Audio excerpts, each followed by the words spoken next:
What's up, everybody? It's Jared with Capture the Magic. And when it comes to the Disney company, there's lots of questions out there about them. You can talk about the theme parks. You can talk about decisions made with programming and what they're doing on streaming and linear television.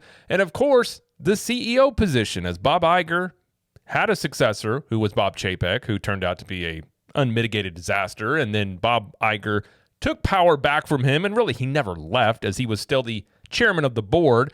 And since then, he has been the CEO yet again. But now there is yet another succession plan to find the next CEO.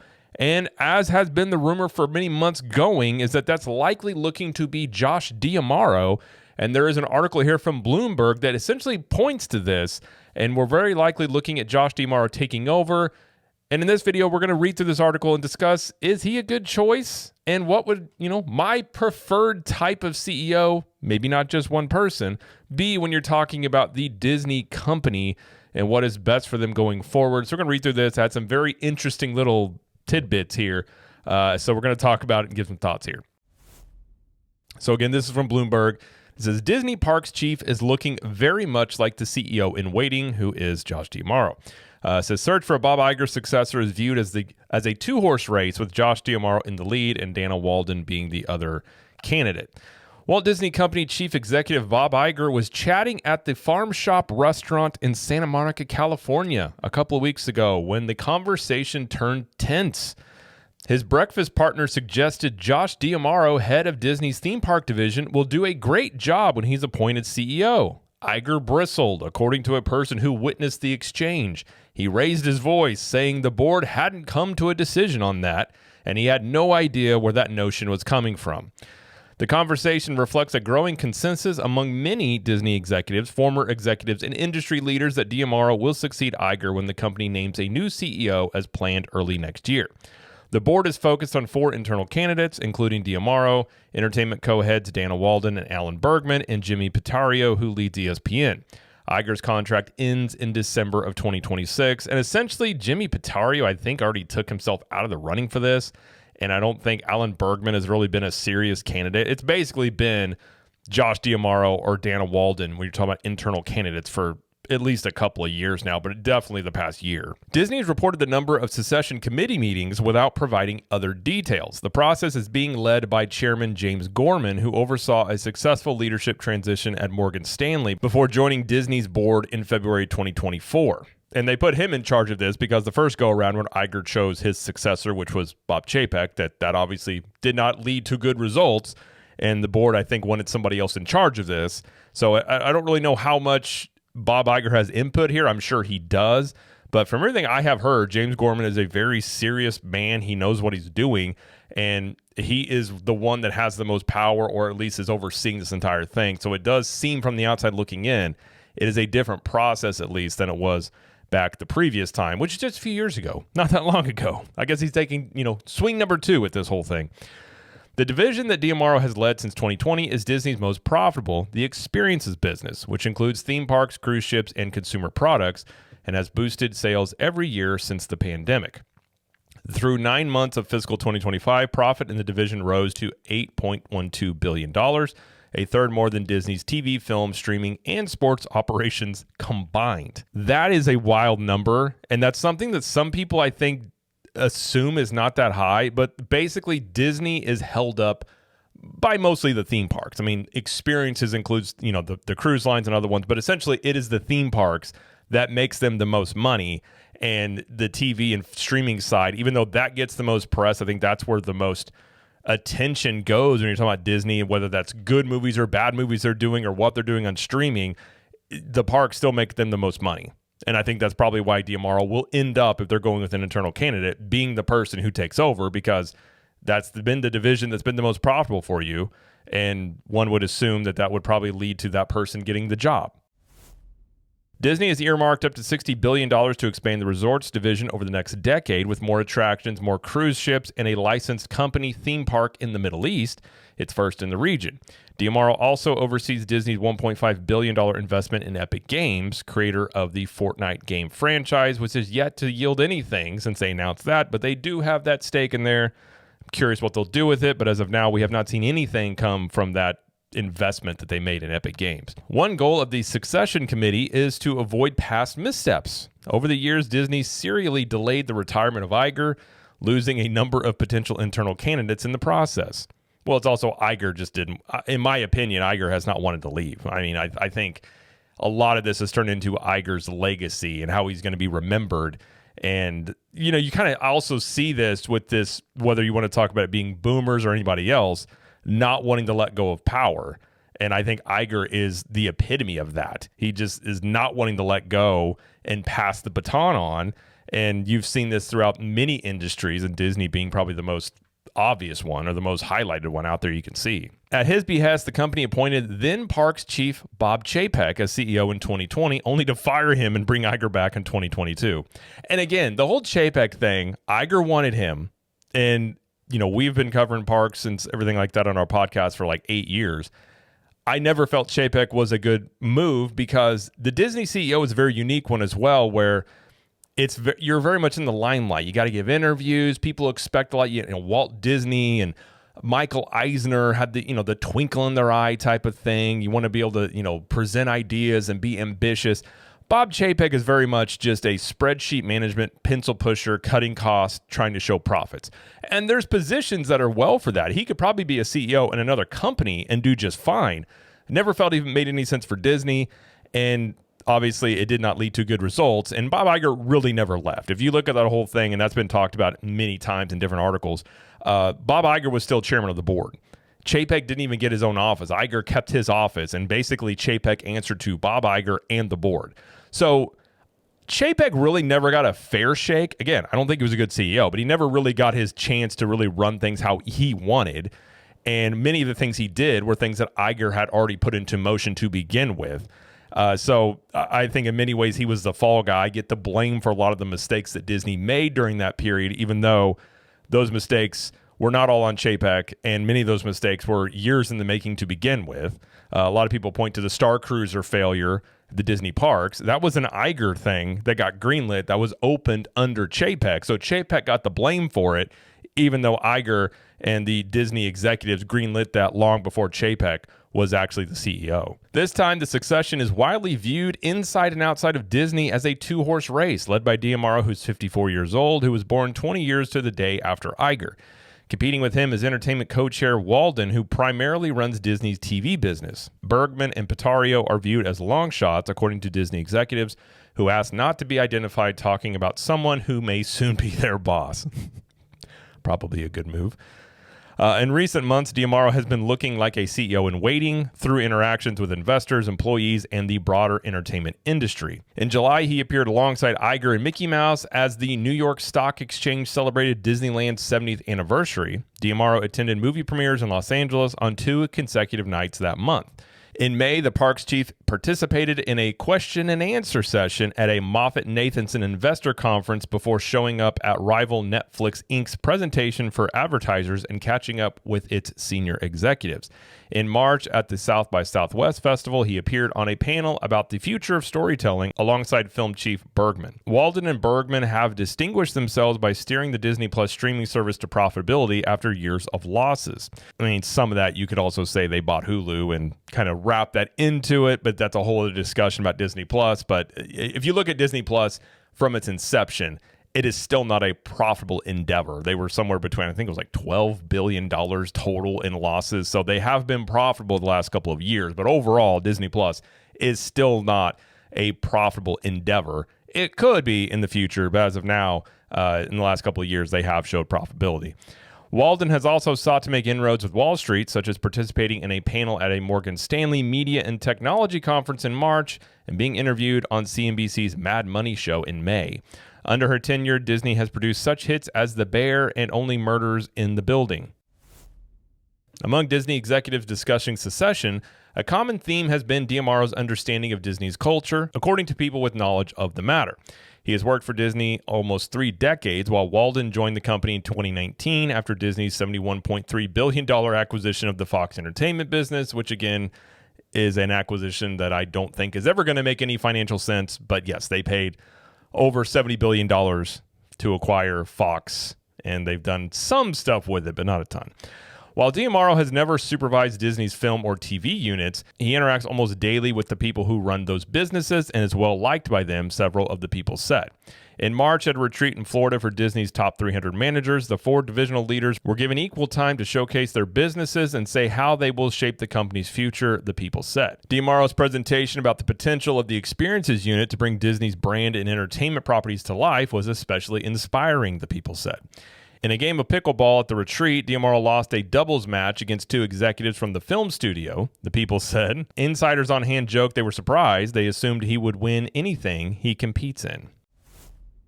None of this is surprising. Again, I think D'Amaro has been the front runner for a year or longer now, it seems.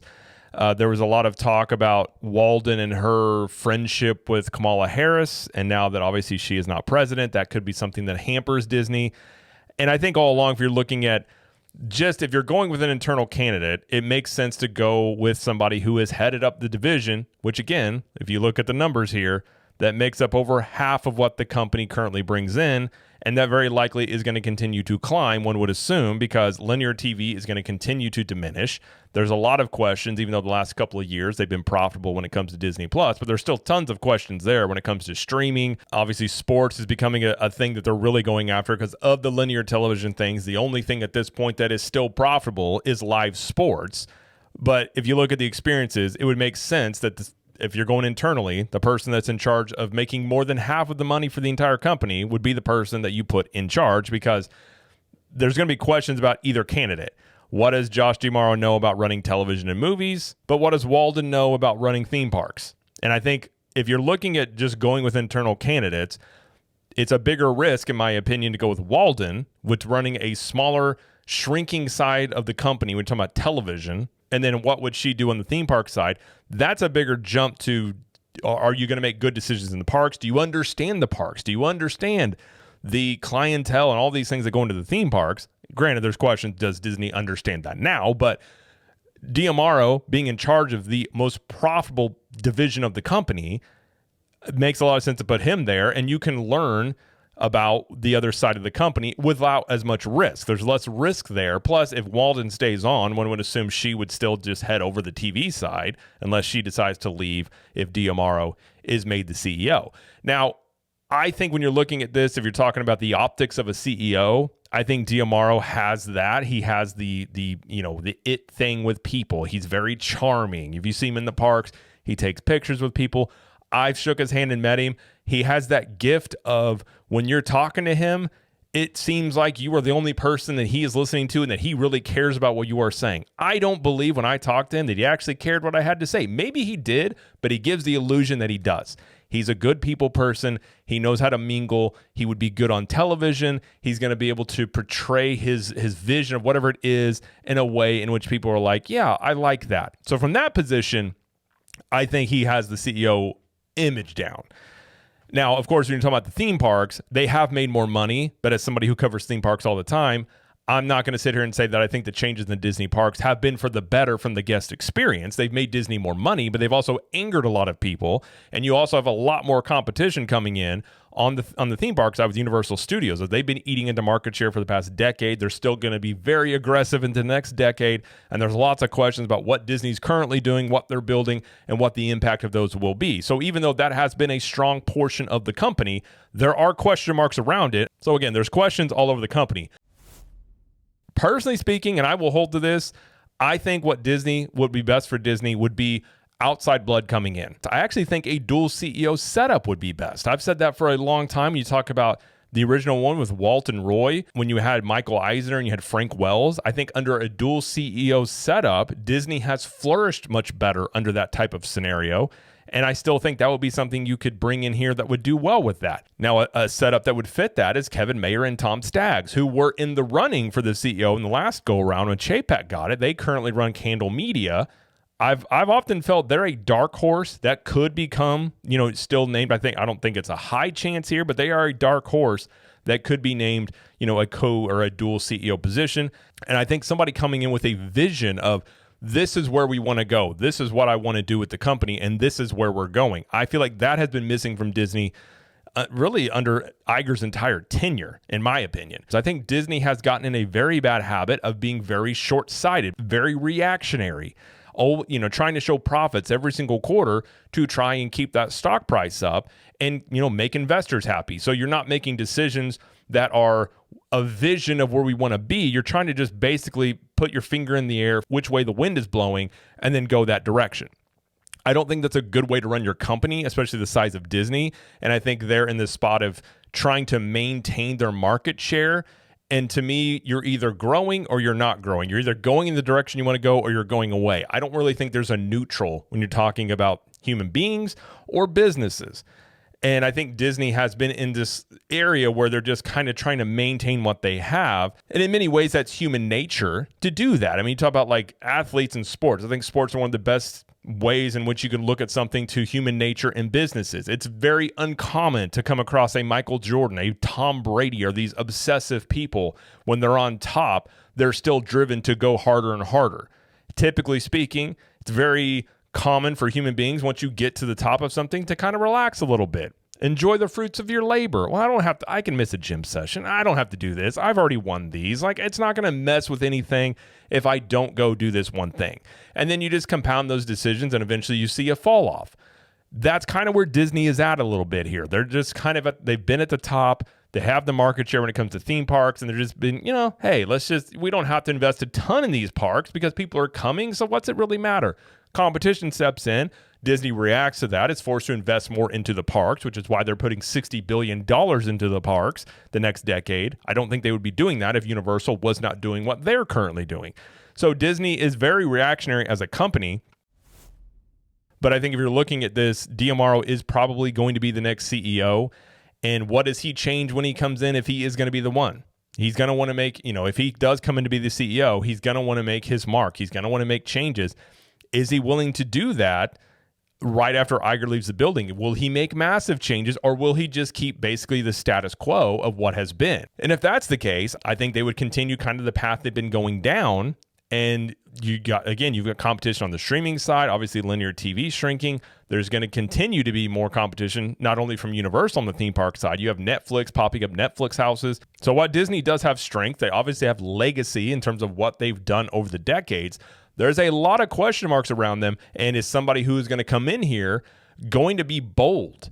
And I think that is the thing, that if it is going to be Josh D'Amaro, I don't know if he has it in him. Maybe he does have it in him, but coming in like Michael Eisner did and basically being like, I have a vision of where we want to go, and I'm going to take us there. And Eisner had to fight with the board when he did things. You're not going to get everybody necessarily on your side right away. You're going to have to deal with people being upset with it.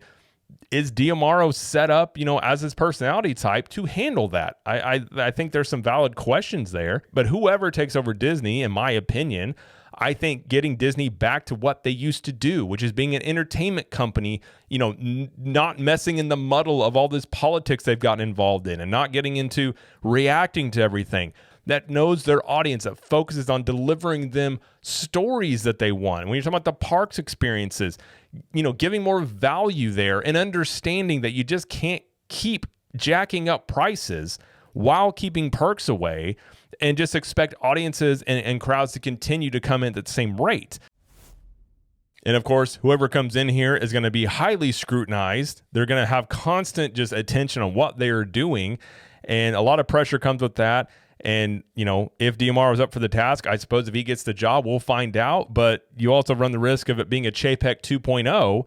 And I don't think this go around you'd have Bob Iger stepping back in. Iger's not a young cat. He's going to, he's up there. He's getting much older. He's not going to be able to run the company, even if he wanted to, for that much longer. You're not going to have a 90-year-old CEO out here. I think he's in his 70s, but you don't want, an elderly man necessarily running your company when you're trying to be hip and fresh, and you're talking about getting into video games and all these different things like that. So there's a lot riding on this in terms of who the next CEO is, and not just a stopgap in wanting somebody who is going to basically lead this company into the next decade and further. So age-wise, D'Amaro makes sense. Image-wise, it makes sense. And the question is just going to be, does he have the ability to run this company in a direction that can kind of change the course of it? But as of now, it probably is going to be D'Amaro, and it's supposed to be sometime in 2026 when they name that. we will see what happens there. But I imagine this is going to start getting a lot more press heading into the end of the year as you're getting into 2026, and what the ultimate decision here is that Disney makes. And when there is more news about this, we will talk about it on here and let you know about it. But for now, that is going to be it, though, for this video. So if you like this video, please like it and subscribe to the channel as we do lots of coverage here of Universal Studios, Epic Universe, Disney World, and pop culture. And let us know in the comments, what do you think about the potential of Josh D'Amaro being the next CEO of Disney? And until next time, we will see you later.